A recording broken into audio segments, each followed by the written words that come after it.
السلام عليكم ورحمة الله وبركاته.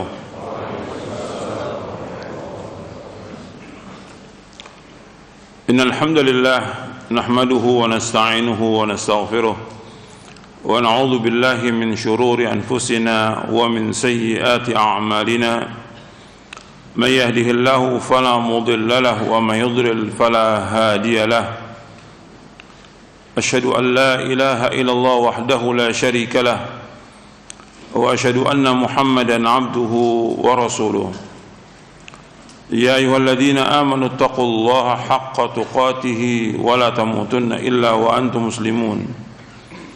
يا أيها الناس اتقوا ربكم الذي خلقكم من نفس واحدة وخلق منها زوجها وبث منهما رجالا كثيرا ونساء واتقوا الله الذي تساءلون به والأرحام إن الله كان عليكم رقيبا. يا أيها الذين آمنوا اتقوا الله وقولوا قولا سديدا يصلح لكم أعمالكم ويغفر لكم ذنوبكم ومن يطع الله ورسوله فقد فاز فوزا عظيما. أما بعد فإن أصدق الحديث كتاب الله وخير الهدي هدي محمد صلى الله عليه وعلى آله وسلم وشر الأمور محدثاتها وكل محدثة بدعة وكل بدعة ضلالة وكل ضلالة في النار. أيها الإخوة أعزكم kepada semua yang hadir, ikhwan dan akhwat yang mudah-mudahan dirahmati oleh Allah Ta'ala, dan kepada seluruh kaum muslimin yang mendengarkan kajian ini yang mudah-mudahan dirahmati oleh Allah Ta'ala. Alhamdulillah, kita bersyukur kepada Allah Subhanahu wa Ta'ala atas segala nikmat yang Allah karuniakan kepada kita, dan nikmat yang besar yaitu nikmat kita diberikan hidayah di atas Islam dan sunnah. Ikhwani fi din, azakumullah, kita sebelum bahas lanjutan kajian kita, saya ingin mengulang pembahasan di buku ini, di Syarah Aqidah Ahlussunnah wal Jamaah, di poin yang ke-24. Sebelum kita lanjutkan kajian kita, saya akan mengulang kajian poin yang ke-24 tentang wajibnya mencintai dan mengagungkan Nabi Muhammad sallallahu alaihi wa ala alihi wasallam, dan larangan ghulu berlebih-lebihan. Karena kalau kita lihat setiap bulan Rabiul Awal itu banyak sekali orang-orang yang mendakwahkan dirinya mencintai Nabi Muhammad sallallahu alaihi wasallam, tapi mereka tidak mengikuti syariat yang dibawa oleh Rasulullah SAW, tidak mengikuti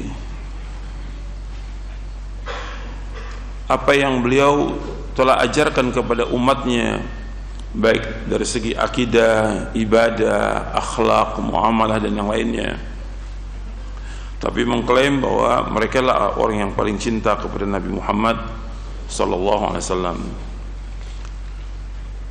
Kita bahas ini ada di kitab ini, di kitab Syarah Aqidah Ahlussunnah wal Jamaah, karena dianggap bahwa dengan mengadakan perayaan Maulid Nabi itu mereka mendakwakan bahwa mereka mencintai Rasulullah SAW. Padahal kalau kita lihat dan kita tanya, mereka pasti sepakat bahwa Nabi nggak pernah mengadakan acara itu. Dan sahabat juga Khulafaur Rasyidin tidak pernah mengadakan yang demikian. Para tabi'in, tabi'ut tabi'in, para imamatul mujtahid enggak pernah. Kalau tidak pernah, ya mestinya tidak dilakukan. Tapi ini kan terus dibesarkan, dan terus juga terjadi ghulu berlebihan kepada Rasulullah SAW, sampai memuji dan mengangkatnya sama seperti Allah SWT. Ini adalah perbuatan yang kufur, karena mereka sudah menganggap Nabi segala-galanya, sampai yang mengatur alam semesta Nabi. Ini sudah kufur, karena Nabi sebagai makhluk, Khalik cuma satu, yaitu Allah Ta'ala. Ini sudah diagungkan setinggi-tingginya, yang membuat mereka keluar dari agama Islam dengan sebab itu. Makanya ini bukan masalah kecil, masalah besar yang umat Islam wajib berhati-hati. Karena yang perlu antum ingat bahwa kejayaan umat Islam itu dengan kembali kepada Al-Quran wa sunnah ala fahmi salaf. Kejayaan umat Islam itu yaitu dengan melaksanakan tauhid, menjauhkan syirik, dengan melaksanakan sunnah, menjauhkan bid'ah, dengan tetap istiqomah di atas sunnah Nabi SAW. Jadi kejayaan Islam itu bukan dengan perbuatan syirik dan bid'ah. Islam gak akan jaya dengan bid'ah. Jadi harus kembali kepada agama. Agama ini yaitu Al-Quran wa sunnah ala fahmi salaf.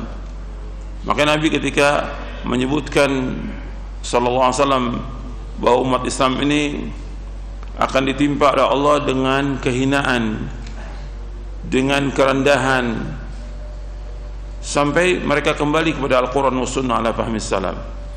Nabi menyebutkan sallallahu sallallahu alaikum dhullan la yanzi'uhu hatta tarji'u ila dinikum. Allah akan memberikan kepada kalian, menguasakan kepada kalian kehinaan, dan Allah nggak akan cabut kehinaan itu yang ada pada umat Islam sampai mereka kembali kepada agama mereka. Itu agama yang dibawa oleh Nabi Muhammad sallallahu alaihi wasallam, agama yang murni, agama yang bersih dari syirik, agama yang murni dan bersih daripada bid'ah. Maka Nabi menyebutkan sallallahu alaihi wasallam dalam hadis yang sahih di dalam Sunan Ibnu Majah, dalam muqaddimahnya disebutkan, taraktukum ala mithlil bayda lailuha kanahariha la yazighu anha ba'di illa halik. Aku tinggalkan kalian agama Islam ini dalam keadaan putih bersih, malamnya seperti siangnya, dan tidak ada yang berpaling dari yang putih bersih ini melainkan dia pasti binasa. Artinya Nabi tinggalkan Islam ini putih bersih, tidak ada bercak-bercak syirik, tidak ada bercak-bercak bid'ah, tidak ada bercak-bercak khurafat dan takhayul, tidak ada, bersih. Tidaklah berpaling dari yang putih bersih ini, maka orang itu pasti binasa. Jadi ketika orang itu menyimpang dari agama yang hak yang dibawa oleh Rasulullah, maka dia pasti binasa. Dan seperti hadis yang tadi, kalau yang hadis yang diriwayatkan oleh Imam Abu Daud yang disahihkan oleh Syekh Albani dalam silsilah hadis as-sahihah di juz yang pertama, sallallahu alaikum dzullan la yanzi'u hatta tarji'u ila dinikum. Allah akan menguasakan kepada kalian kehinaan, dan Allah nggak akan cabut kehinaan itu sampai kalian kembali kepada agama kalian. Kondisi umat yang kita lihat sekarang ini kondisi terpuruk umat Islam, mengalami kehinaan, mengalami kemunduran dan segala macam sudah.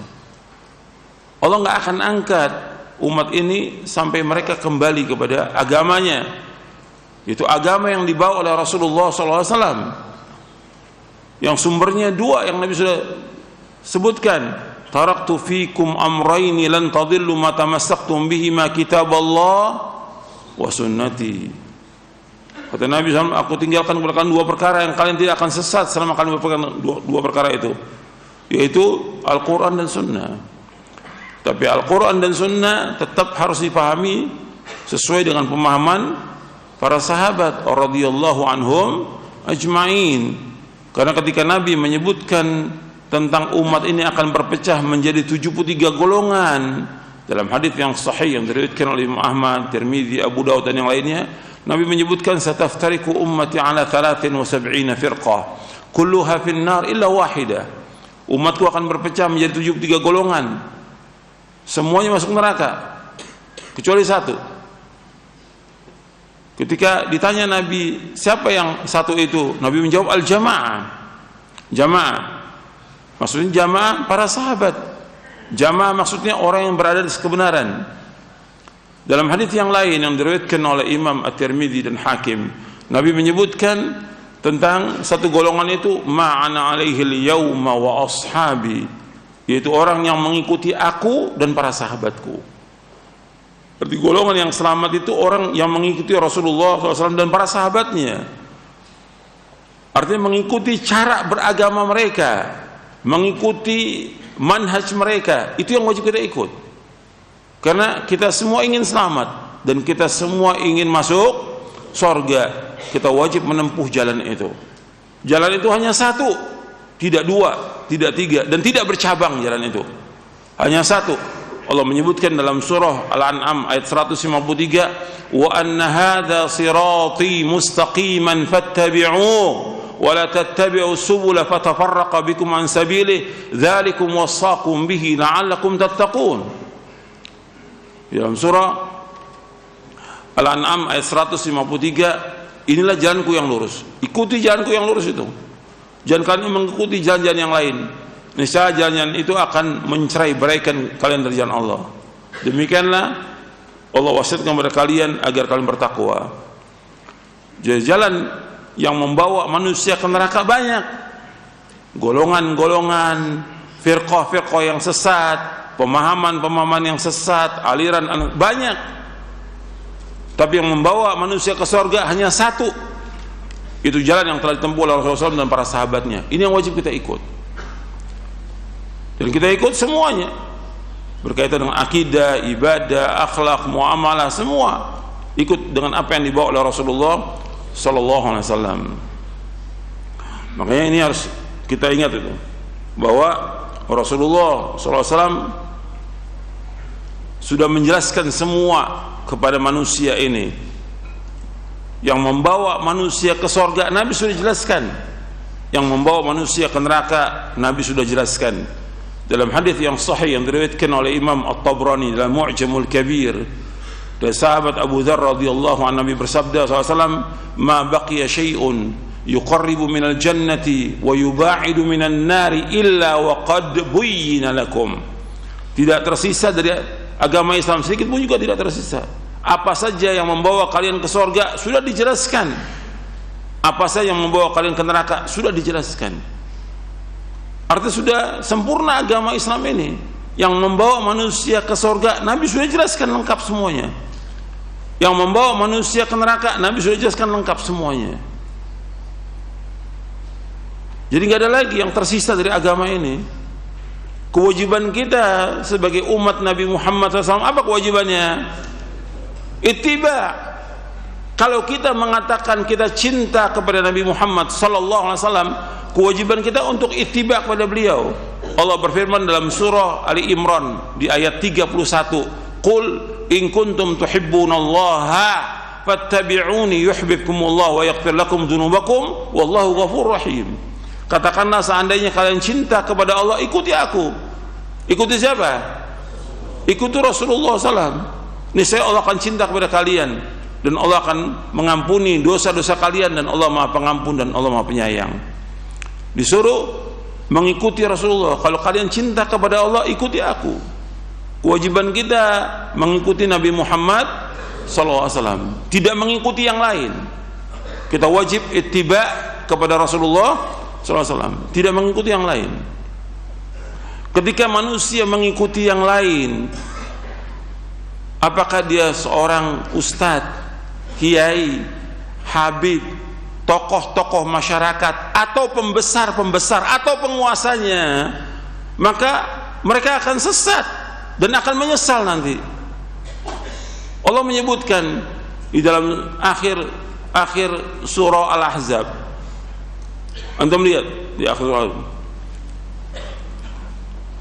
Jadi mereka ketika dimasukkan ke dalam neraka, mereka inna ata'na sadatana wa kubara'ana fa'adhalluna sabila. Sesungguhnya kami dulu mengikuti tokoh-tokoh kami, pembesar-pembesar kami, lantas mereka menyesatkan kami dari jalan Allah. Antum lihat itu, yauma tuqallabu wujuhun fin nar yaqulu ya laitana ata'na Allah wa ata'na rasula wa qalu rabbana inna ata'na sadatana wa kubara'ana fa'adhalluna sabila Rabbana atim di'faini minal adzabi wal anhum la'nan kabira. Allah sebutkan di dalam surah Al-Ahzab di akhir-akhir di ayat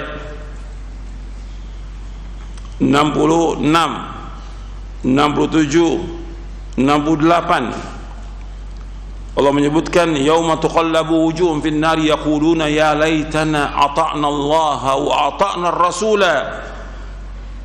Pada hari yang dibolak-balikan wajah mereka di dalam neraka, mereka berkata, ya laitana, alangkah menyesalnya kami. Kenapa kami enggak taat dulu kepada Allah dan Rasulnya? Wa qalu Rabbana inna ata'na sadatana wa kubara'ana fa'adhalluna sabila. Mereka berkata, wahai Rabb kami, sesungguhnya kami dulu di dunia ini mentaati tokoh-tokoh kami, pemimpin-pemimpin kami dan pembesar-pembesar kami, fa'adhalluna sabila, mereka semua menyesatkan kami jalan Allah. Kemudian kata mereka apa? Rabbana atim di'faini minal azabi wal anhum la'nan kabira. Ya Allah, berikanlah kepada mereka 2 kali lipat azab dan laknat mereka dengan laknat yang besar.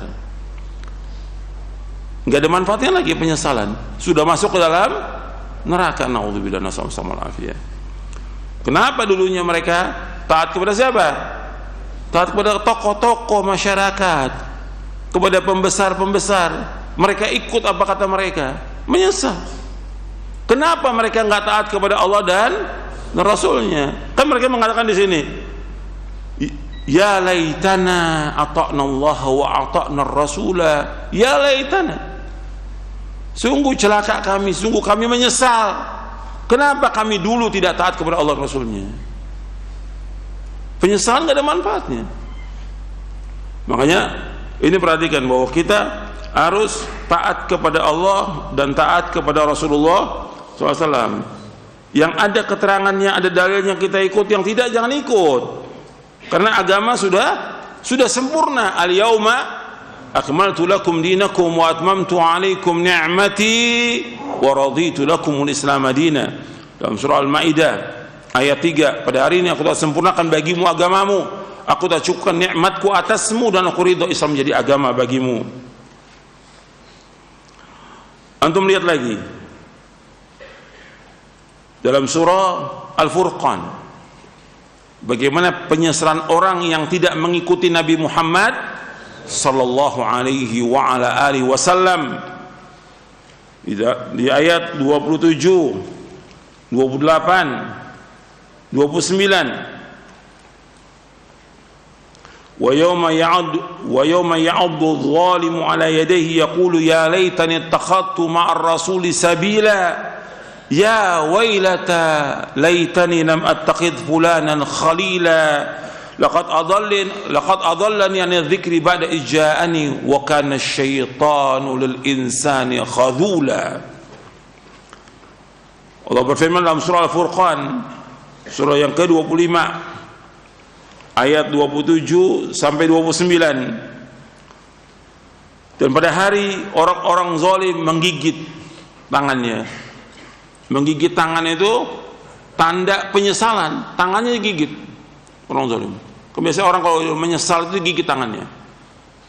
Dia menggigit tangannya, menyesal. Dia berkata, ya laitani, celaka aku.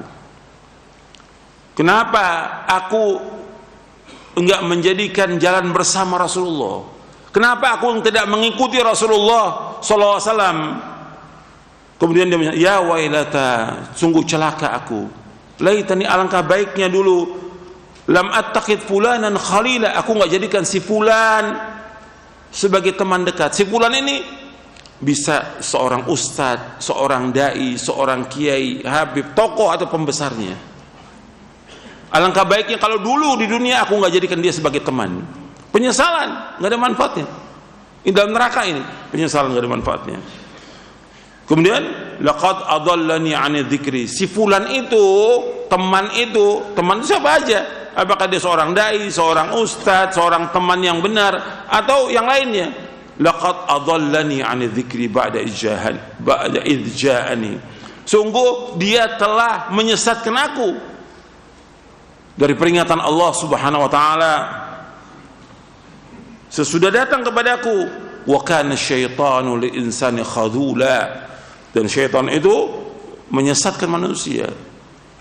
Setan kalau sudah mengajak manusia kepada kekufuran, kesesatan, setelah itu dibiarkan manusia ini, dan dia tidak mengaku salah,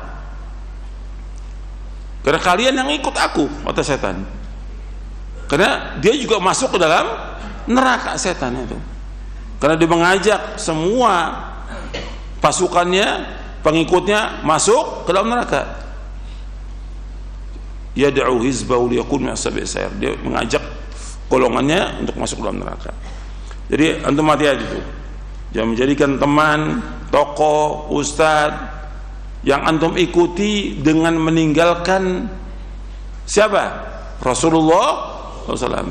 Maka kita wajib mengikuti Rasulullah SAW. Saya akan baca poin-poinnya aja. Di poin yang ke-24 tentang wajibnya mencintai dan mengagungkan Nabi Muhammad SAW, serta larangan gulu berlebihan. Ahlussunnah wal Jamaah sepakat tentang wajibnya mencintai dan mengagungkan Nabi Muhammad SAW. Perhatikan tuh, Ahlussunnah wal Jamaah sepakat tentang wajibnya mencintai dan mengagungkan Nabi Muhammad SAW, melebihi kecintaan dan pengagungan terhadap seluruh makhluk Allah SWT. Akan tetapi dalam mencintai serta mengagungkan Nabi Muhammad SAW tidak boleh melebihi apa yang telah ditentukan syariat, karena bersikap ghulu berlebihan dalam seluruh perkara agama akan menyebabkan kebinasaan. Yang pertama, wajibnya mencintai dan mengagungkan Nabi Muhammad SAW. Setiap muslim, setiap muslimah, setiap mukmin dan mukminah, dia wajib mencintai Nabi Muhammad SAW. Karena kalau dia tidak mencintai Nabi Muhammad, ya nggak beriman. Nabi bersabda SAW, itu di poin sebelumnya, di poin ke-23-nya saya bawakan hadis di bagian akhir itu. Nabi bersabda SAW, la yu'minu ahadukum hatta akuna ahabba ilaihi min walidihi wa waladihi wan nasi ajma'in. Tidak beriman seorang dari kamu sehingga aku lebih dicintai daripada bapaknya, anaknya, dan seluruh manusia. Hadis ini sahih diriwayatkan oleh Imam Bukhari, Muslim, Ahmad dan Nasai dari sahabat Anas bin Malik radhiyallahu anhu. Artinya tidak beriman seorang dari kamu sehingga aku, yaitu Rasulullah, lebih dicintai daripada bapaknya, anaknya, dan seluruh manusia. Wajib dia mencintai. Dan orang yang beriman, dia melebihi cintanya kepada Nabi daripada kecintaannya kepada semua yang ada. Itu yang pertama, tentang wajibnya mencintai. Dan orang kalau sudah mencintai Nabi Muhammad SAW, kemudian dia melaksanakan perintah-perintahnya, menjauhkan larangannya, maka dia akan mendapatkan manisnya iman. Manisnya iman. Dan hadisnya ada di sini, di poin yang ke-24 ini. Saya nggak bahas tentang itunya, saya mau bahas tentang bagaimana konsekuensi dan tanda-tanda cinta kepada Rasulullah SAW. Untuk melihat di poin B-nya. Yang pertama, mencintai Rasulullah SAW mengharuskan adanya pengagungan, memuliakan, meneladani beliau dan mendahulukan sabda beliau SAW atas segala ucapan makhluk, serta mengagungkan sunnah-sunnahnya.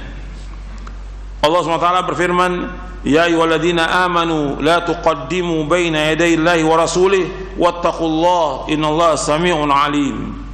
Wahai orang-orang beriman, janganlah kamu mendahului Allah dan Rasulnya, dan bertakwalah kepada Allah. Sungguh Allah Maha mendengar dan Allah Maha mengetahui. Artinya kita enggak boleh mendahului Allah dan Rasulnya. Jadi apa yang dikerjakan Rasulullah kita ikut. Jangan kita mengadakan sesuatu yang baru yang Nabi enggak kerjakan. Enggak boleh. Jadi ini ayat menjelaskan tentang enggak boleh kita mendahului di hadapan Allah dan Rasulnya. Enggak boleh mendahului Allah dan Rasulnya. Artinya jangan kita berkata sampai beliau berkata, jangan kita berbuat sampai beliau berbuat sallallahu alaihi wasallam. Karena beliau adalah contoh kita dan beliau adalah teladan kita. Kemudian yang kedua, konsekuensi dan tanda cinta kepada Rasulullah SAW. Yang kedua, mentaati apa yang Rasulullah SAW perintahkan. Jadi Allah merintahkan kepada setiap muslim dan muslimah untuk taat kepada Rasulullah SAW, karena dengan taat kepada beliau menjadi sebab seorang masuk surga. Allah berfirman di dalam surah An-Nisa di ayat 13, tilka hududullah wa man yuti'illaha wa rasulahu yudkhilhu jannatin tajri min tahtiha al-anhar khalidina fiha wa dhalikal fawzul azim. Itulah batas-batas Allah, itulah hukum-hukum Allah. Barang siapa yang taat kepada Allah Rasulnya, maka Allah akan masukkan ke dalam surga, surga yang mengalir di bawahnya sungai-sungai, mereka kekal dalamnya, dan itulah kemenangan yang besar.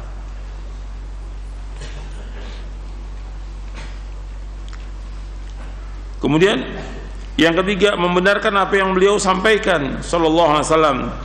Rasulullah SAW tidak berkata menurut hawa nafsunya. Allah Subhanahu wa taala berfirman, "Wa ma yantiqu 'anil hawa in huwa illa wahyu yuha." Dan tidaklah yang diucapkan itu menurut hawa nafsunya. Jadi apa yang beliau ucapkan melainkan wahyu yang diwahyukan kepadanya. Arti Al-Quran itu merupakan wahyu yang diwahyukan kepada Rasulullah SAW.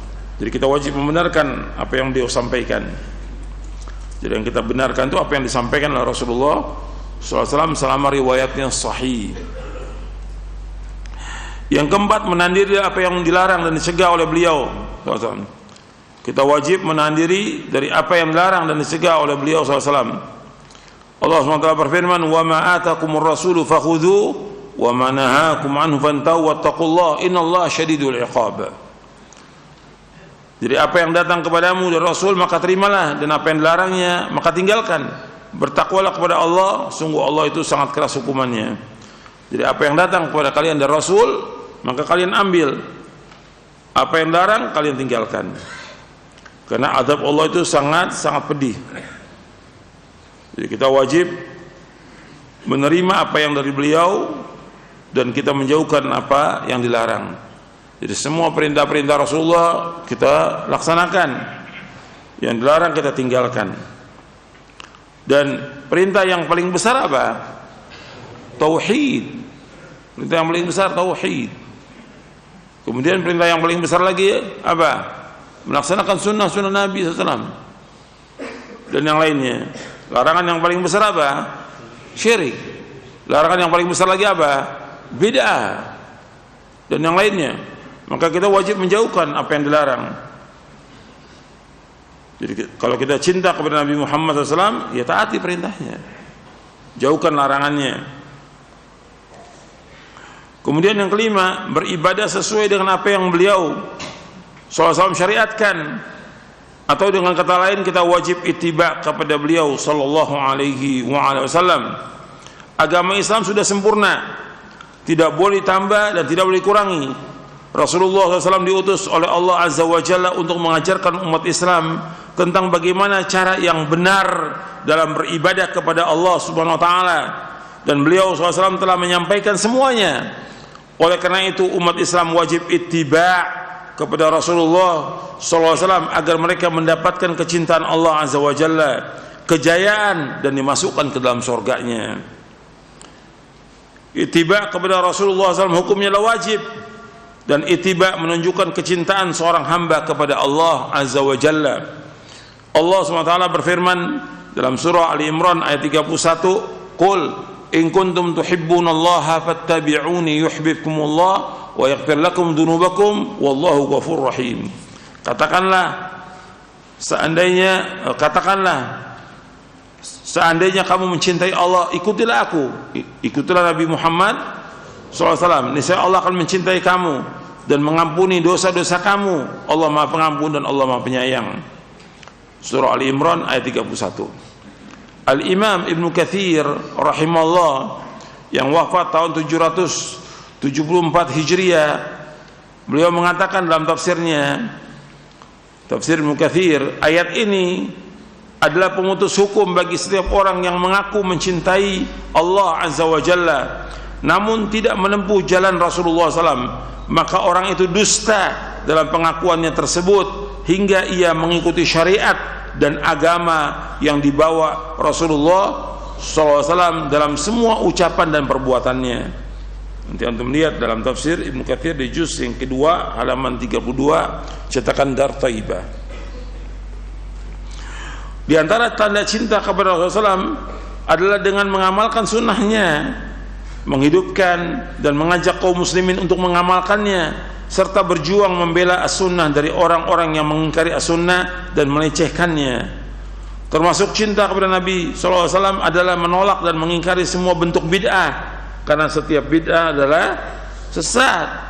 Kullu bid'atin dhalalah wa kullu dhalalatin finnar. Setiap bid'ah adalah sesat dan setiap kesalahan tempat neraka.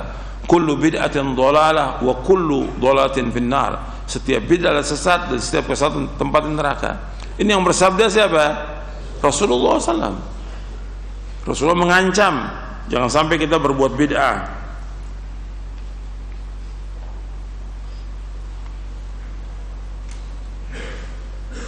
Itu di footnote ada penjelasan.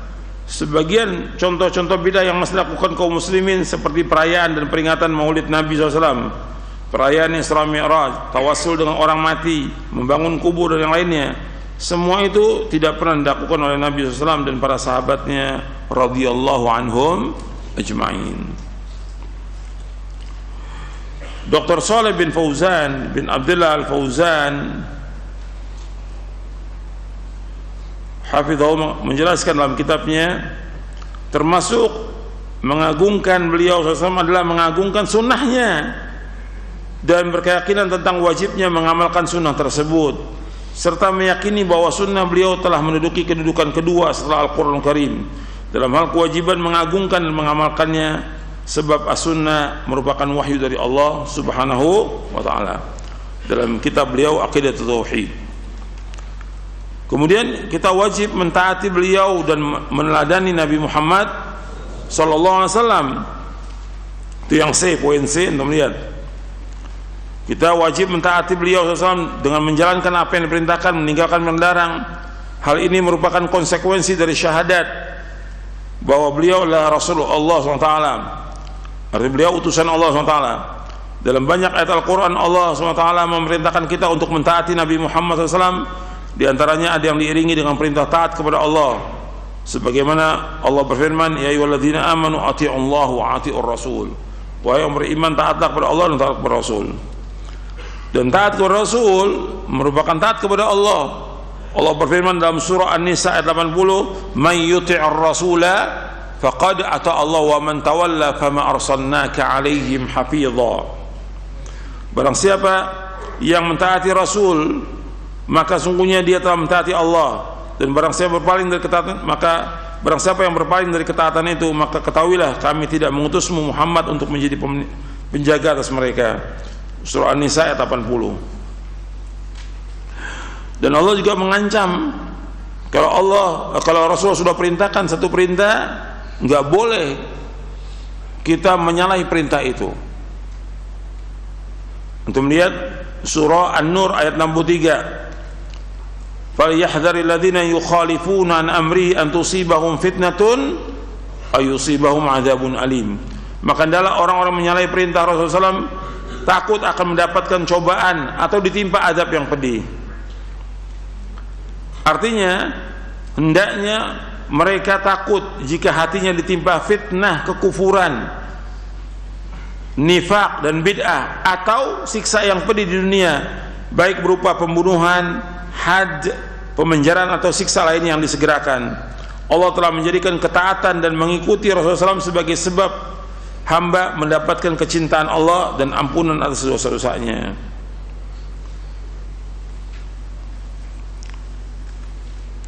Kemudian Allah juga berfirman dalam surah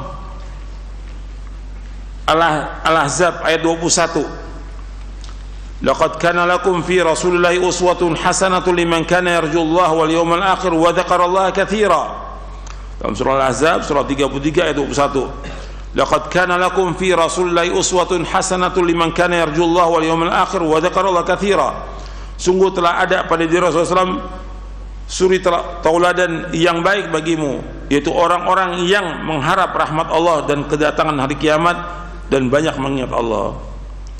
Al-Hafidz Ibnu Katsir rahimahullah berkata, ayat yang mulia inilah pokok yang agung tentang meneladani Rasulullah SAW dalam berbagai perkataan, perbuatan dan perilaku. Untuk itulah Allah Tabaraka wa Ta'ala memerintahkan manusia untuk meneladani sifat sabar, keteguhan, kepahlawanan, perjuangan dan kesabaran Nabi SAW dalam menanti pertolongan dari Rabb-Nya ketika perang Ahzab. Semoga Allah senantiasa mencurahkan salawat kepada beliau sallallahu alaihi wasallam sampai hari kiamat. Ini nanti dilihat dalam tafsir Ibnu Katsir di juz yang ke-6 halaman 391 cetakan Dar Thaibah. Dan kita wajib untuk ittiba kepada Rasulullah sallallahu alaihi wasallam. Sebab syarat ibadah itu dua, yang pertama ikhlas, yang kedua ittiba. Seperti Nabi menyuruh kita sallu kama ra'aitumuni usolli, hendaklah kalian salat sebagaimana kalian melihat aku salat. Nabi juga bersabda li ta'khudhu anni manasikakum, hendaklah kalian mengambil tata cara manasik haji kalian dari aku. Jadi kita harus ikhlas, yang kedua harus ittiba, mengikuti contoh Rasulullah SAW. Ketika orang itu mengamalkan yang gak ada contohnya, maka amalan itu tertolak. Nabi bersabda SAW, man amila amalan laisa alaihi amruna fahuwa raddun. Barang siapa mengamalkan satu amalan yang tidak ada contoh dari kami, maka amalan itu tertolak. Hadis ini sahih diriwayatkan oleh Imam Muslim, Ahmad, Muslim dan Ahmad dari sahabat Aisyah radhiyallahu anha.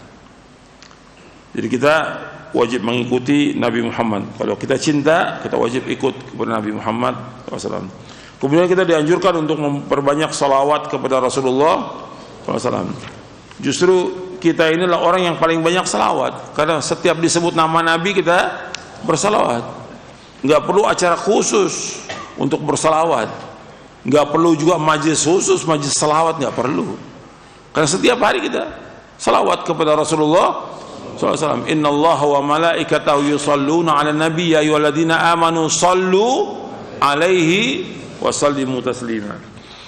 Sesungguhnya Allah dan malaikatnya salawat kepada Nabi, wahai orang beriman salawatlah kepada beliau dan ucapkanlah salam. Maka sering kita ucapkan Allahumma salli wa sallim wa barik ala nabiyina Muhammadin SAW atau sallallahu alaihi wasallam. Jadi kita ini orang yang paling banyak salawat kepada Rasulullah SAW. Kemudian yang larangan gulu dan berlebihan dalam memuji Nabi. Kita dilarang untuk gulu, karena gulu ini akan membinasakan manusia. Nabi bersabda SAW, iyyakum wal guluwa fid din, fa inna ma ahlaka man kana qablakum al gulu fid din. Jauhkan diri kalian dari sikap gulu berlebih-lebihan dalam agama, karena sungguhnya gulu dalam agama ini telah membinasakan orang-orang sebelum kalian. Hadis ini sahih riwayat Imam Ahmad, Nasai, Ibnu Majah, Ibnu Khuzaimah dan lainnya dari sahabat Ibnu Abbas. Jadi gulu berlebih-lebihan, apakah bentuknya pujian, mengagungkan, itu hati-hati gulu. Kepada siapa aja jangan gulu gitu. Akibat dari gulu itu membuat orang keluar dari agama Islam. Maka di dalam kitab Tauhid disebutkan tentang anna sababa kufri bani Adam wa tarkim dinahum al-gulu fi salihin. Di antara sebab kufurnya anak Adam dan mereka meninggalkan agama mereka dengan sebab mereka gulu kepada orang-orang soleh. Terjadinya penyembahan kepada kubur-kubur itu disebabkan karena mereka apa? Gulu kepada orang soleh. Nggak boleh gulu. Jadi gulu menyebabkan orang berbuat syirik, gulu menyebabkan orang keluar dari agama Islam. Gitu. Karena dia menyembah kepada selain Allah. Makanya itu hati-hati. Pujian-pujian juga, sanjungan, nggak boleh berlebihan kepada Nabi Muhammad sallallahu alaihi wasallam. Nabi bersabda, antum lihat hadisnya, la tutruni kama atratin nasara ibn Maryam fa innama ana abduhu wa qulu abdullah wa rasuluh. Janganlah kalian berlebih-lebihan dalam memuji aku sebagaimana orang-orang Nasrani telah berlebih-lebihan memuji Isa putra Maryam. Aku hanyalah hamba Allah, maka katakanlah Abdullah dan Rasulnya. Hadis ini sahih dari Bukhari Dan Tirmidzi dalam Syama'il Muhammadiyah, Ahmad, Darimi dan yang lainnya dari sahabat Umar bin Khattab radhiyallahu anhu. Jangan kalian memuji-muji aku sebagaimana orang Nasrani memuji Isa bin Maryam. Akibatnya apa? Karena memuji Isa bin Maryam, akibatnya apa? Mereka menyembah Isa. Mereka menganggap Isa sebagai Tuhan. Mereka menganggap Isa sebagai anak Allah. Ta'ala Allahu amma la yaquluna 'uluwan kabira. Langit dan bumi ini akan hancur mengatakan Allah punya anak. Itu akibat apa? Akibat memuji Isa bin Maryam. Maka Nabi nggak mau dipuji-puji. Nanti ketika orang memuji akan menyembah Nabi Muhammad SAW. Dan Nabi nggak mau. Karena Nabi sebagai hamba, yang sebagai ma'bud yang disembah itu satu, hanya Allah Subhanahu wa ta'ala. Begitu juga Nabi nggak mau dipanggil dengan Sayyid, nggak mau Nabi. Padahal Nabi berhak sebagai Sayyid. Abdullah bin Syekhir radhiyallahu anhu berkata, ketika aku pergi bersama delegasi Bani Amir untuk menemui Rasulullah SAW, kami berkata kepada beliau, engkaulah Sayyid. Maka spontan Nabi SAW menjawab, As-Sayyidullah Tabaraka wa Ta'ala. Sayyid itu adalah Allah Tabaraka wa Ta'ala.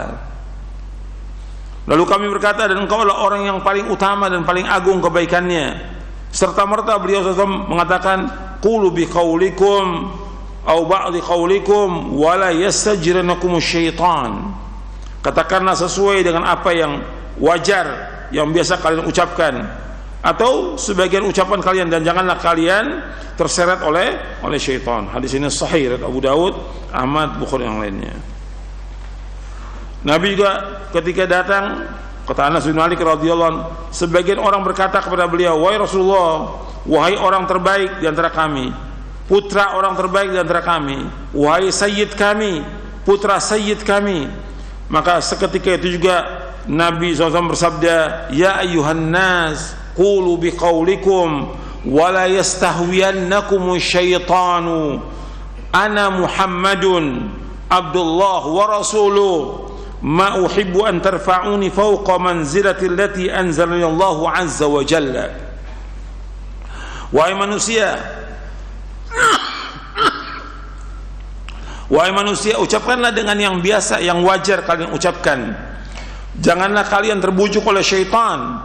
Aku tidak lebih adalah Muhammad, hamba Allah dan Rasulnya. Aku tidak suka kalian mengangkat, menyanjungku di atas atau melebihi kedudukan yang telah Allah berikan kepadaku. Jadi beliau tidak mau orang puji-puji dan sanjung-sanjung.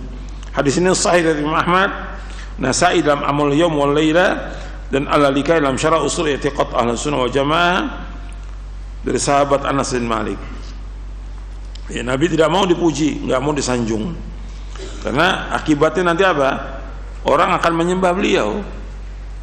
Makanya konsekuensi cinta kepada Nabi SAW yaitu kita seperti yang saya sebutkan tadi, kita wajib beriman kepada beliau, kita wajib mencintai beliau, kita wajib mentaati beliau, kita wajib beribadah sesuai dengan apa yang beliau syariatkan, kita wajib membenarkan apa yang beliau sampaikan. Kemudian apa yang datang dari beliau kita ambil, apa yang larang tinggalkan. Kemudian kita nggak boleh gulu. Itu yang berkaitan dengan konsekuensi cinta kepada Nabi Muhammad SAW. Dan saya ada buku, punya buku tulisan tentang konsekuensi cinta kepada Nabi Muhammad SAW. Nanti antum bisa baca buku itu. Yang punya baca buku itu. Kemudian juga saya jelaskan tentang cinta kepada beliau antara sunnah dan bid'ah. Cinta kepada beliau antara sunnah dan bid'ah. Kemudian saya jelaskan juga di akhir tentang hukum mengadakan perayaan Maulid Nabi SAW. Saya bawakan penjelasan, dalil-dalil, dan juga penjelasan para ulama tentang masalah itu. Dan bagaimana sejarahnya, awalnya Maulid itu. Nanti anda melihat dalam buku Konsekuensi Cinta kepada Nabi Muhammad SAW. Sekarang kita akan lanjutkan kajian kita. Kita masuk poin yang ke-60. Termasuk al-istisqa bil anwa, menisbatkan turunnya hujan kepada bintang.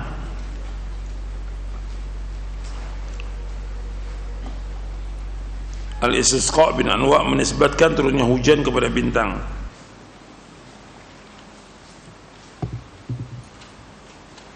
Secara bahasa, al-istisqa berarti memohon siraman hujan. Dan al-anwa adalah bentuk jamak dari nau yang berarti posisi bintang. Selanjutnya kata ini dipakai untuk arti bintang saja. Ini adalah kebiasaan orang Arab menggunakan kata posisi atau tempat tersebut. Ini merupakan bentuk majaz mursal, sehingga menurut istilah terminologi berarti memohon turunnya hujan kepada bintang. Maksudnya menisbatkan perbuatan itu kepada bintang, baik perbuatan menurunkan hujan atau perbuatan lainnya. Hujan adalah rahmat dan rezeki yang Allah SWT turunkan kepada makhluknya agar mereka bersyukur kepada Allah SWT. Allah yang menciptakan hujan dan Allah turunkan ke muka bumi sebagai karunia dan rahmatnya, maka kita wajib menisbatkan turunnya hujan kepada Allah SWT dan tidak boleh menisbatkan kepada bintang. Penisbatan hujan kepada bintang hukumnya adalah haram dan kufur, karena semua sebab harus dinisbatkan kepada Allah Subhanahu wa ta'ala. Jadi semua sebab itu harus dinisbatkan kepada Allah Subhanahu wa ta'ala. Jadi hujan ya yang menurunkan Allah SWT, bukan bintang. Bintang gak ada pengaruh apa-apa. Dan hujan merupakan rahmat Allah SWT. Hujan merupakan rahmat Allah. Dan kita wajib menisbatkan semua nikmat itu kepada siapa? Kepada Allah. Dan hujan merupakan rezeki dari Allah Taala. Apa aja nikmat semua datang dari Allah. Wa ma bikum min ni'matin famin Allah. Apa aja nikmat yang kamu peroleh semua datang dari Allah Subhanahu wa taala. Allah menyebutkan tentang orang-orang kafir, orang-orang musyrikin yang mereka menisbatkan hujan yang merupakan rezeki itu kepada selain Allah. Artinya mereka mendustakan rezeki yang Allah berikan itu dengan menisbatkannya kepada bintang. Dan Allah sebutkan hujan itu sebagai rezeki. Allah berfirman di dalam surah Al-Waqi'ah, surah 56 ayat 75 sampai ayat 82. Fala uqsimu bimawaqi'in nujum wa innahu laqasamun law ta'lamuna 'azim innahu laqur'anun karim fi kitabin maknun la yamassuhu illa al-mutahharun tanzilu min rabbil alamin afa bihadzal hadithi antum mudhinun wa taj'aluna rizqakum annakum tukadzibun. Aku bersumpah dengan tempat beredarnya bintang-bintang, dan sesungguhnya itu benar-benar sumpah yang besar sekiranya kamu mengetahui. Dan ini sungguhnya Al-Quran yang sangat mulia dalam kitab yang terpelihara, yaitu Lauh Mahfuz. Tidak ada yang menyentuhnya selain hamba-hamba yang disucikan. Diturunkan dari Rabb seluruh alam. Apakah kamu menganggap remeh berita Al-Quran ini, dan kamu menjadikan rezeki yang kamu terima dari Allah justru untuk mendustakannya? Di sini maksudnya wa taj'aluna rizqakum annakum tukadzibun. Rizqakum di sini yaitu matar, yaitu hujan. Dan kalian menjadikan hujan yang Allah turunkan yaitu kalian mendustakan.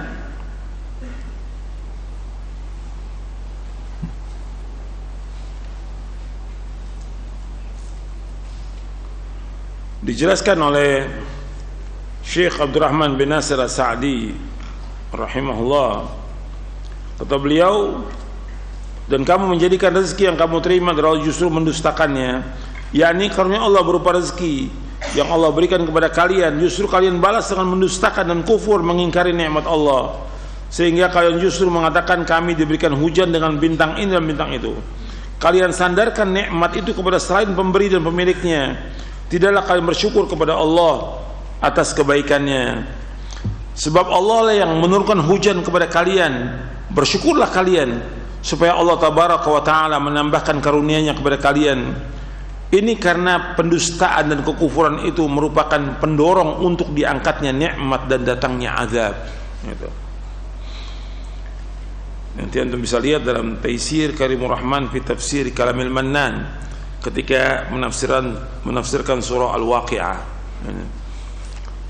Jadi yang dikatakan wa taj'aluna rizqakum annakum tukadzibun, rizq di sini maksudnya adalah hujan. Allah turunkan hujan kepada kalian tapi kalian mendustakan. Kalian menisbatkan nikmat turunnya hujan kepada bintang.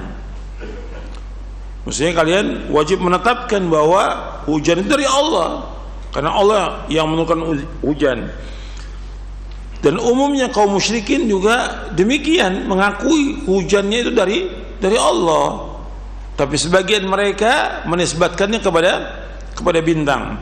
Allah berfirman dalam surah Al-Ankabut ayat 63, "Wala in sa'alta man nazzala minas sama'i ma'an fahya bihil arda min ba'di mautiha la yaqulunna Allah qul alhamdulillah bal aktsaruhum la ya'qilun." Dan jika kamu bertanya kepada mereka, siapakah yang menurunkan air dari langit lalu dengan air itu dihidupkannya bumi yang sudah mati, pasti mereka akan menjawab Allah. Katakanlah segala puji bagi Allah, tetapi kebanyakan mereka tidak mengerti. Dalam surah Al-Ankabut ayat 63. Tapi kebanyakan mereka tidak berfikir. Allah juga berfirman dalam surah An-Nahl di ayat 83, "Ya'rifuna ni'matallahi tsumma yunkirunaha wa aktsaruhumul kafirun." Mereka mengetahui nikmat Allah, kemudian mereka mengingkarinya, dan kebanyakan mereka adalah orang-orang yang ingkar kepada Allah. Ada kebanyakan mereka adalah orang-orang yang kafir. Mereka tahu nikmat Allah tapi mereka mengingkari nikmat itu. Orang yang menisbatkan hujan kepada bintang, pelakunya dianggap kafir, sebagaimana disabdakan oleh Rasulullah sallallahu alaihi wa ala alihi wasallam. Rasulullah dari Rabbnya bahwa Allah SWT berfirman, "Asbaha min ibadi mu'minun bi wa kafir, fa amma man qala mutirna bi fadli wa rahmati fadzalika mu'minun bi wa kafirun bil kawkab, wa amma man qala mutirna bi naw'i kadza wa kadza fadzalika kafirun bi mu'minun bil kawkab." Di antara hamba-hambaku ada yang menjadi beriman kepadaku, ada pula yang kafir. Adapun orang yang mengatakan kami telah diberikan hujan karena keutamaan dan rahmat Allah, maka itulah orang yang beriman kepadaku dan kafir kepada bintang. Sedangkan orang yang mengatakan kami diberi hujan dengan bintang ini dan bintang itu, maka itulah orang yang kafir kepadaku dan beriman kepada bintang-bintang. Hadis ini sahih Bukhari Muslim dari sahabat Zaid bin Khalid Al-Juhani. Dan ini sudah kita bahas pada pekan yang lalu hadisnya. Ada di bab ke-59.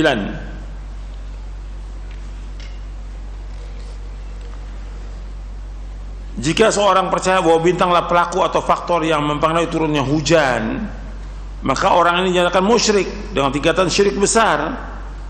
Dan jika ia percaya bahwa bintang menyertai turunnya hujan sehingga dapat dijadikan isyarat, walaupun dengan meyakini bahwa turunnya hujan itu dengan izin Allah Azza wa Jalla, maka perbuatan itu tetap haram dan pelakunya dinyatakan musyrik dengan tingkatan syirik kecil yang bertentangan dengan kesempurnaan tauhid.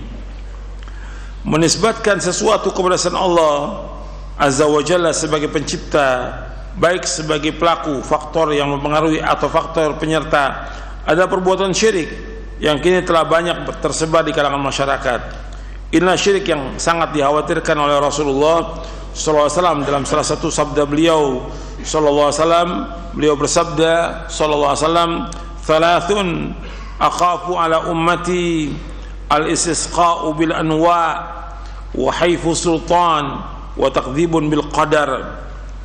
Kata Nabi SAW, 3 hal yang sangat aku khawatirkan akan menimpa umatku. Yang pertama, al-istisqa' bil anwa', menisbatkan hujan kepada bintang-bintang. Yang kedua, wa haifu sultan, penguasa yang zalim. Yang ketiga, takdzibun bil qadar, pendustaan terhadap takdir. Hadis ini sahih, diriwayatkan oleh Imam Ahmad, Ibnu Abi Asim dari sahabat Jabir bin Samurah radhiyallahu an. Disahihkan oleh Syekh Al-Albani dalam Sahih Jami' Shaghir dan silsilah hadits as-sahihah. Jadi Nabi khawatir kepada umatnya tiga. Yang pertama, menisbatkan turunnya hujan kepada bintang. Yang kedua, penguasa yang zalim. Yang ketiga, mendustakan takdir. Perbuatan itu merupakan salah satu bentuk dari pengingkaran terhadap nikmat Allah. Artinya menisbatkan hujan kepada bintang, ini merupakan salah bentuk dari pengingkaran terhadap nikmat Allah Subhanahu wa taala. Dan sikap tawakal dan bergantung kepada selain Allah Azza wa Jalla. Selain itu, ia juga membuka peluang bagi munculnya berbagai kepercayaan yang salah dan rusak, yang pada gilirannya akan mengantarkan kepada kepercayaan penyembahan patung dan bintang. Inilah syirik dalam rububiyah, sebab di dalamnya terkandung penafian peniadaan ciptaan dari penciptanya, dan sebaliknya pemberian hak rububiyah kepada selain Allah Subhanahu wa taala. Jadi ketika orang menisbatkan turunnya hujan kepada bintang, berarti dia mengingkari penciptanya, yaitu Allah Subhanahu wa taala. Ini syirik dalam apa? Rububiyah, syirik dalam rububiyah. Karena menciptakan semua alam semesta, yang menciptakan hujan dan semuanya Allah sebagai Khalik, Allah sebagai Razik, Allah sebagai Malik, Allah Mudabbir, Allah Muhyi, Allah Mumit. Ini rububiyah. Ketika dia menafikan itu dan menisbatkan kepada selain Allah, ini syirik dalam rububiyah. Gitu. Ya, keluar dari Islam ketika dia menisbatkan itu. Kalau dia meyakini turunnya hujan karena bintang, bukan karena Allah yang turunkan, maka dia keluar dari agama Islam. Kemudian yang terakhir tentang perilaku jahiliyah yang masih dilakukan oleh sebagian dari umat Islam. Perilaku jahiliyah. Rasulullah sallallahu alaihi wasallam bersabda, "Arba'un fi ummati min amril jahiliyati la yatrukunahunna al-fakhru fil ahsabi wa ta'nu fil ansabi wal istisqa'u bin nujum wan niyaha 'alal mayyit wa qala an-naihatu idza lam tatub qabla mautiha tuqamu yawmal qiyamati wa 'alayha sirban min qatiranin wa dir'un min jarabin." Rasulullah sallallahu alaihi wasallam bersabda, 4 perkara yang terdapat di umatku yang termasuk perbuatan jahiliyah yang tidak ditinggalkan oleh mereka. Yang pertama, membanggakan kebesaran para leluhur, nenek moyang. Yang kedua, mencela keturunan. Yang ketiga, menisbatkan turunnya hujan kepada bintang-bintang. Yang keempat, meratapi orang mati.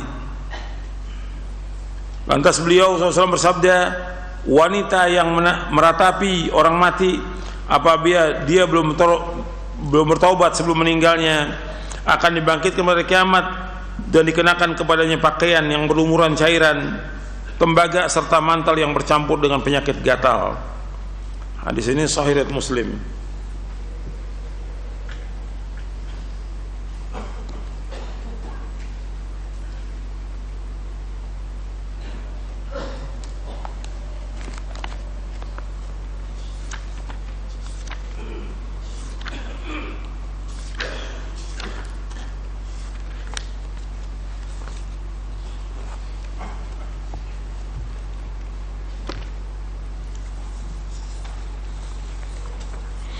Saya ulangi penjelasannya. Arba'un min ummati min amril jahiliyah la yatrukunahunna al-fakhru fil ahsabi wa ta'nu fil ansabi wal istisqa'u bin nujum wan niyaha wa qala an-naihatu ila idza lam tatub qabla mautiha tuqamu yawmal qiyamati wa 'alayha sirban min qatiran wa dir'un min jarab. Ada 4 perkara yang terdapat pada umatku yang termasuk perbuatan jahiliyah yang mereka tidak meninggalkannya, artinya masih dilakukan oleh umat Islam. Yang pertama, al-fakhru fil ahsab. Al-fakhru fil ahsab, berbangga dengan nenek moyang. Yang kedua, at-ta'nu fil ansab, mencari keturunan. Yang ketiga, istisqa binujum, yang jadi syahid. Yang ketiga ini menisbatkan turunnya bintang, menisbatkan turunnya hujan kepada bintang. Yang keempat, an-naiha, yaitu an-niyahal mayyit. Saya akan bahas di sini. Hadis ini sahih diriwayatkan oleh Imam Muslim dari sahabat Abu Malik Al-Asy'ari, namanya Al-Harith bin Harith Asy-Syami. Kalimat jahiliyah, ya, arbaun fi ummati min amril jahiliyah. Jahiliyah. Jadi jahiliyah ini kenapa dikatakan jahiliyah? Jahiliyah itu adanya qabla al-mab'ats. Disebutkan dalam kitab Fathul Majid, al-jahiliyah ma qabla al-mab'ats. Artinya jahiliyah itu sebelum diutusnya Nabi Muhammad SAW, itu dikatakan jahiliyah. Summu bidzalika li farti jahlihim. Dinamakan demikian karena sangat bodohnya mereka, sehingga dikatakan jahiliyah. Wa kullu ma yukhalifu ma jaa bihi Rasulullah sallallahu fa huwa jahiliyah. Setiap apa yang menyalahi apa yang dibawa oleh Rasulullah maka dikatakan jahiliyah. Jadi setiap apa yang menyalahi apa yang dibawa oleh Rasulullah dikatakan jahiliyah. Jadi jahiliyah ini penisbatan kepada orang-orang yang ada pada zaman Nabi Muhammad SAW sebelum diutusnya beliau. Jadi penisbatan jahiliyah itu sebelum diutusnya Nabi Muhammad SAW. Adapun mengatakan zaman sekarang zaman jahiliyah nggak boleh. Kalau dikatakan jahiliyah berarti kita semuanya masuk dalamnya. Berarti kita bukan orang Islam jahiliyah. Kalau dikatakan zaman jahiliyah berarti kita masuk dalamnya. Paham nggak? Maka nggak boleh mengistilahkan zaman sekarang zaman, nggak boleh. Syekh Al-Albani pernah ditanyakan pernyataannya Sayyid Qutb rahimahullah. Sayyid Qutb ini tokoh Ikhwanul Muslimin. Banyak bantahan-bantahan kepada beliau, banyak, puluhan buku, puluhan kitab gitu yang membantah Sayyid Qutb karena kesesatannya. Tapi dia Muslim, maka kita katakan rahimahullah. Beliau dalam beberapa bukunya menyebutkan jahiliyah qarnul ishrin, jahiliyah abad 20.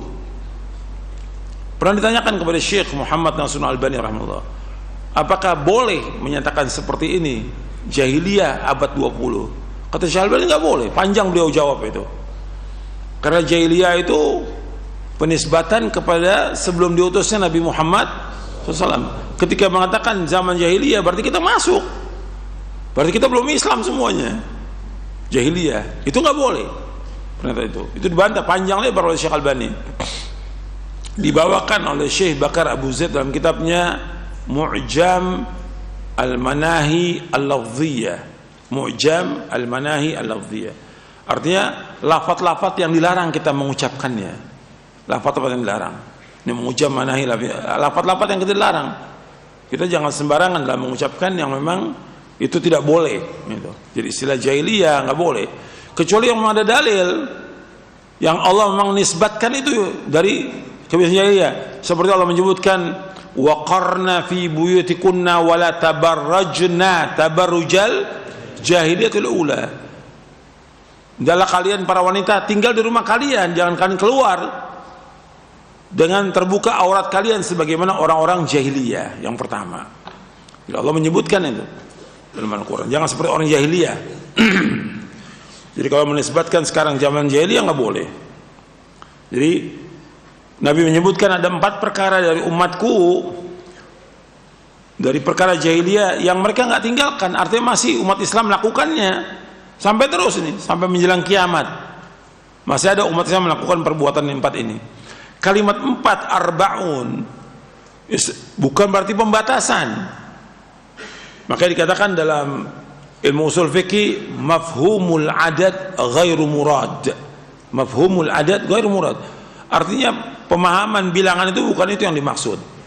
Artinya bukan pembatasan. Karena bisa jadi 4, bisa 5, bisa 10. Bahkan Syekh Muhammad bin Abdul Wahab menyebutkan dalam kitabnya, apa nama kitabnya? Masail Jahiliyah.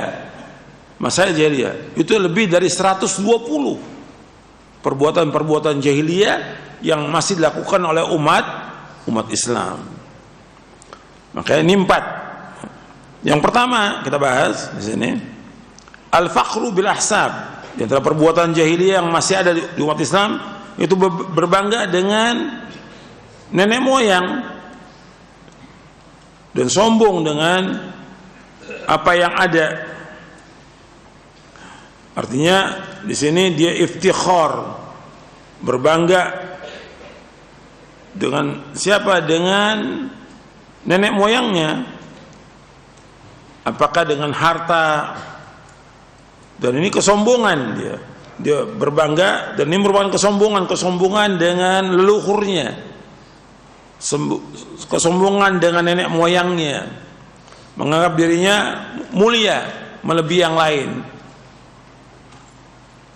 Dan ini masih banyak yang seperti ini. Dia berbangga dengan bapaknya, dengan nenek moyangnya, dan ini nggak boleh dalam Islam. Ini termasuk perbuatan jahiliyah. Dalam satu hadis Nabi bersabda SAW, "Qad adzaballahu ankum ubbiyatal jahiliyah wa fakhraha bil aba. Innama huwa mu'minun taqiyyun wa fajirun syaqiyyun wan nasu banu Adam wa Adam min turab." Nabi bersabda SAW, sesungguhnya Allah telah menghilangkan dari kalian kesombongan jahiliyah. Ubbiyah ay al-kibr, kesombongan jahiliyah, dan juga kebanggaan dengan nenek moyang, fakhra bil aba. Sesungguhnya manusia itu ada yang mukmin yang bertakwa, atau ada orang yang jahat yang celaka. Mukmin yang bertakwa atau orang jahat celaka. Manusia dari anak Adam dan Adam dari turab, dari tanah. Jadi enggak, buat apa dia berbangga? Hadis ini sahih diriwayatkan oleh Imam Ahmad, Abu Daud, Tirmidzi, Al-Bazzar dan yang lainnya. Jadi jangan berbangga dengan nenek moyang gitu. Kebanggaan kita dengan Islam. Kebanggaan kita dengan Islam. Allah menunjuki kita di atas Islam. Kita bangga dengan agama kita. Maksudnya kita menyaksikan bahwa kita orang Islam dengan melaksanakan ketaatan kepada Allah, menjauhkan maksiat. Tapi bangga dengan nenek moyang nggak ada manfaatnya. Dan kesombongan dengan kekayaannya, dengan keturunan, dengan kekuasaan mereka, atau dengan keberaniannya. Karena orang jahiliyah itu berbangga dengan keberaniannya, keberanian nenek moyangnya, syaja'ah. Nah, ini nggak ada manfaatnya. Ini kebiasaan jahiliyah, nggak boleh. Dan itu wajib ditinggalkan.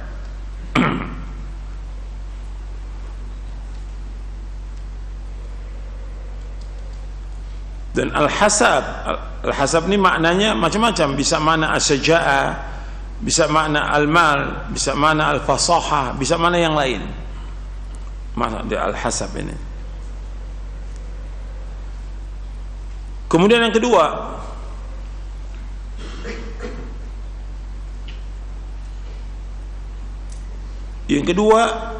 yaitu at-ta'nu fil ansab, yaitu mencela keturunan. Orang kalau sudah berbangga dengan nenek moyangnya, dia akan mencela keturunan orang lain. Dia berbangga, dia sombong ya dengan bapaknya, dengan nenek moyangnya, dia mesti akan mencela orang lain. At-ta'nu fil ansab.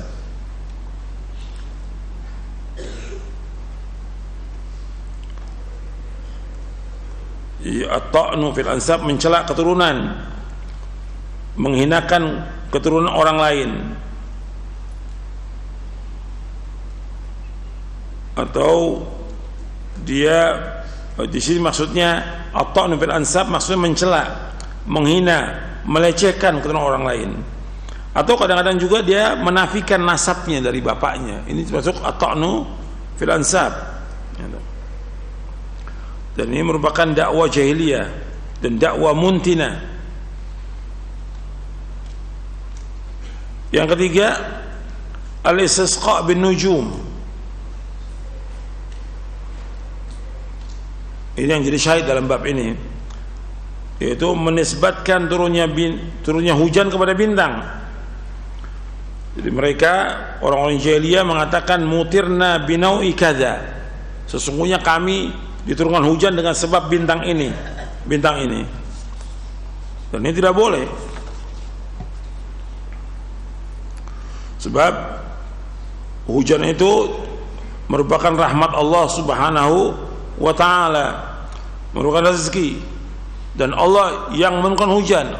Allah sebutkan dalam surah Luqman di ayat 34, innallaha indahu ilmus sa'ah wa yunazzilul ghaitha wa ya'lamu ma fil arham wa ma tadri nafsum madza taksibu ghada wa ma tadri nafsum bi ayyi ardin tamut innallaha alimun khabir. Sesungguhnya di sisi Allah tentang kapan terjadinya kiamat, itu hanya Allah yang tahu. Allah menurunkan hujan, dan Allah mengetahui apa yang terdapat di kandungan rahim ibu. Allah yang Maha tahu, dan tidak tahu satu jiwa apa yang akan dikerjakan besok, dan satu jiwa tidak tahu di mana dia meninggal dunia. Sungguhnya Allah itu Maha mengetahui, dan Allah itu Maha teliti. Dalam surah Luqman ayat 34. Kemudian yang keempat yaitu an-niyaha, meratap. Jadi meratap dengan menangis dengan suara yang keras, menjerit-jerit, dan menyebutkan kebaikan-kebaikan si mayit. Ini masih ada di kalangan umat Islam ini, yang kalau ada orang tuanya meninggal, suaminya meninggal, anaknya meninggal, pamannya meninggal, atau orang yang dicintai meninggal, dia menangis. Kalau menangis biasanya nggak ada masalah. Nabi juga menangis, tapi menangis dengan teriakan. Itu yang niyaha itu. Menangis dengan suara yang keras, dengan teriakan-teriakan yang keras, dengan suara yang histeris. Dan kemudian menyebutkan kebaikan-kebaikan si mayit. Ini orang-orang jahiliyah biasa. Dan biasanya melakukan itu perempuan biasanya. Karena umumnya perempuan, gitu. Dan disebutkan dia orang yang berani, dia orang yang dermawan, dia orang baik, terus sebutkan dengan suara-suara yang keras, sehingga menghasung orang lain untuk juga menangis dengan suara yang keras, meratap. Ini kebiasaan jahiliyah, dan Nabi melarang dan memberikan ancaman berat. Ancamannya di sini, antum lihat di sini. Untuk yang lain Nabi nggak berikan ancaman, tapi untuk niyaha Nabi berikan ancaman untuk niyah ini. Kata Nabi, an-naihatu idza lam tatub qabla mautiha. Antum lihat tuh hadisnya, an-naihatu idza lam tatub qabla mautiha tuqamu yaumal qiyamati wa 'alaiha sirban min qatiranin wa dir'un min jarabin. Kata Nabi SAW, wanita yang meratapi orang mati apabila dia belum tobat sebelum meninggal akan dibangkitkan pada kiamat, dan dikenakan kepadanya pakaian yang berlumuran cairan tembaga serta mantel yang bercampur dengan penyakit gatal. Itu dia akan dimasukkan ke neraka kalau dia tidak taubat. Gitu. Jadi itu perhatikan tuh. Jadi niyaha ini berat hukumannya. Niyaha hukumannya berat. Jadi perempuan yang meratap atau laki-laki yang meratap itu berat hukumannya.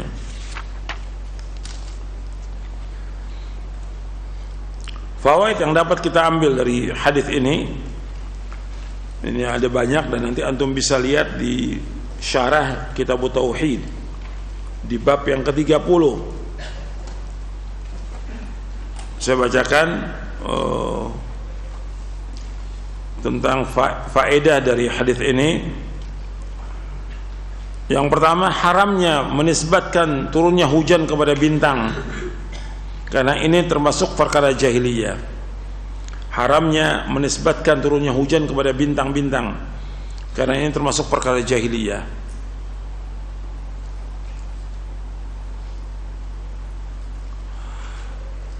Yang kedua, 4 perkara jahiliyah yang disebutkan dalam hadis ini akan senantiasa dilakukan oleh umat Islam. 4 perkara jahiliyah yang disebutkan dalam hadis ini akan senantiasa dilakukan oleh umat Islam.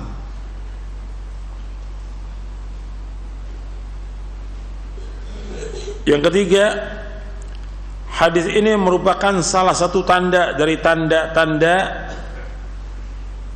kenabian Nabi Muhammad sallallahu alaihi wa ala alihi wasallam. Hadis ini merupakan salah satu tanda dari tanda-tanda kenabian Nabi Muhammad sallallahu alaihi wasallam.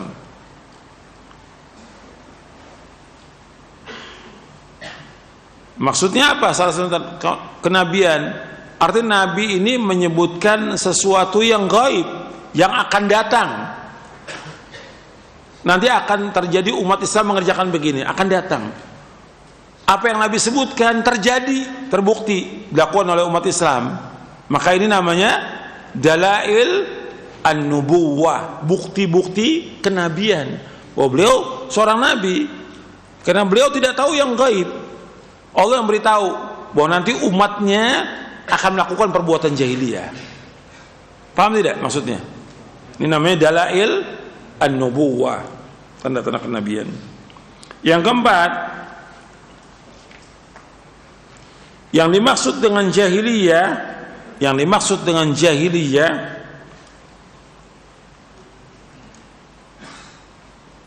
adalah sebelum diutusnya Nabi Muhammad sallallahu alaihi wasallam. Yang dimaksud dengan jahiliyah adalah perkara-perkara, yang dimaksud perkara jahiliyah adalah perkara yang dilakukan oleh orang jahiliyah sebelum diutusnya Nabi Muhammad sallallahu alaihi wasallam, yang menyelisih agama Islam yang beliau bawa. Jadi perkara jahiliyah adalah perkara yang dilakukan oleh orang jahiliyah sebelum diutusnya Nabi Muhammad SAW, yang menyelisih agama Islam yang beliau bawa. Yang kelima, larangan menyerupai orang-orang jahiliyah. Yang kelima, larangan menyerupai orang-orang jahiliyah.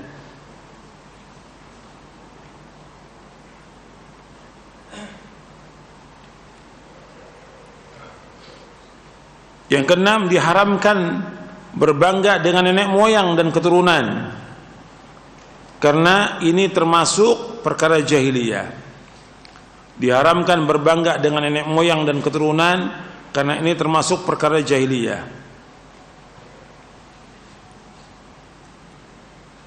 Diharamkan berbangga dengan nenek moyang dan keturunan, karena ini termasuk perkara jahiliyah. Yang ketujuh, haramnya mencela nasab atau keturunan orang lain. Haramnya mencela nasab atau keturunan orang lain.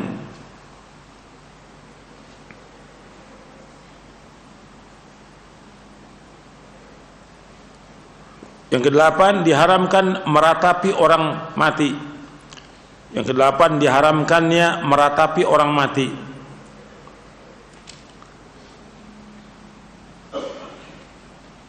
Apa yang dimaksud dengan meratap? Meratap itu artinya menangis dan mengeraskan suara dengan menjerit, teriak, sambil menyebutkan kebaikan-kebaikan orang mati.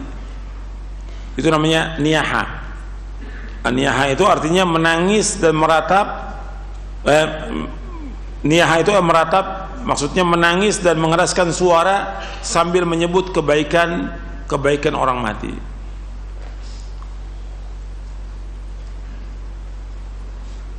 Ini seperti ini, perhatikan yang 8 ini. Ini termasuk dia mengingkari apa? Takdir Allah. Dia mengingkari takdir Allah. Dia enggak redho dengan takdir Allah.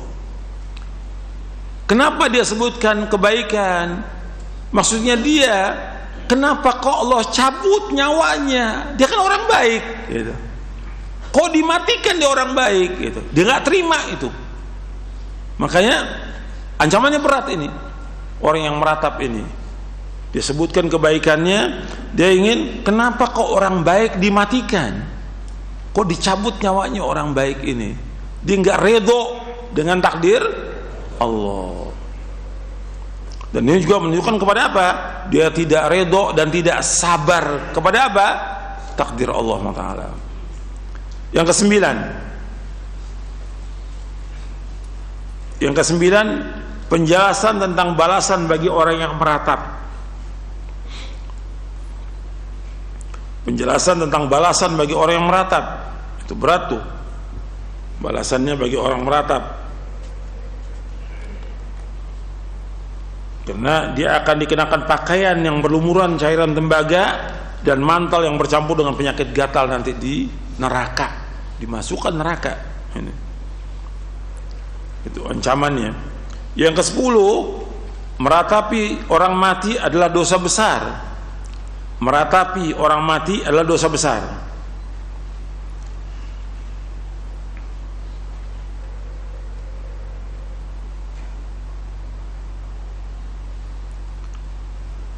Yang ke-11, umumnya yang suka meratap adalah para wanita.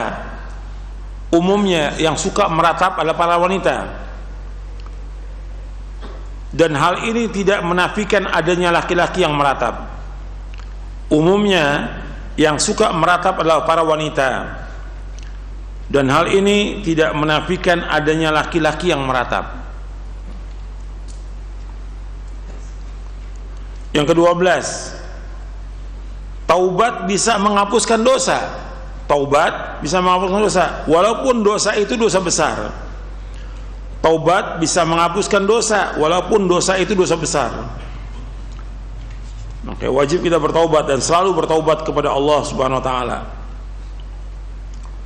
Sebab di sini sebutkan an-naihatu idza lam tatub qabla mautiha. Wanita yang meratapi orang mati apabila dia belum bertaubat sebelum meninggal. Kalau dia belum bertobat akan dimasukkan ke neraka. Tapi kalau dia tobat, ya diterima tobatnya sebelum dia meninggal. Jadi dia harus tobat, dan semua kita wajib bertobat. Semua kita wajib bertobat setiap hari. Karena Allah berfirman, "Wa tubu ilallahi jami'an ayyuhal mu'minuna la'allakum tuflihun." Bertobatlah kalian orang beriman agar kalian menjadi orang-orang yang beruntung, orang-orang yang sukses, orang-orang yang bahagia. Yang terakhir, yang ke-13, seorang muslim terkadang ada padanya sifat jahiliyah. Seorang muslim terkadang ada padanya sifat jahiliyah, tetapi itu tidak menunjukkan bahwa dia kafir. Tidak menunjukkan bahwa itu kafir, tidak. Jadi ada orang muslim yang kadang-kadang ada perkara jahiliyah tapi tidak menunjukkan dia kafir. Nabi aja pernah berkata kepada Abu Dzar, "Inna fika mru'un jahiliyah." Padamu ada sifat orang jahiliyah. Karena ada ucapan dia yang mencela sahabat yang lain. Maka Nabi mengatakan, "Inna fika mru'un jahiliyah." Padamu ada sifat jahiliyah. Ya taubat Abu Dzar langsung. Begitu tegur langsung dia taubat kepada Allah Subhanahu wa taala. Jadi ada orang yang melakukan perbuatan jahiliyah tapi tidak kafir dia, tidak. Mudah-mudahan apa yang saya sampaikan bermanfaat.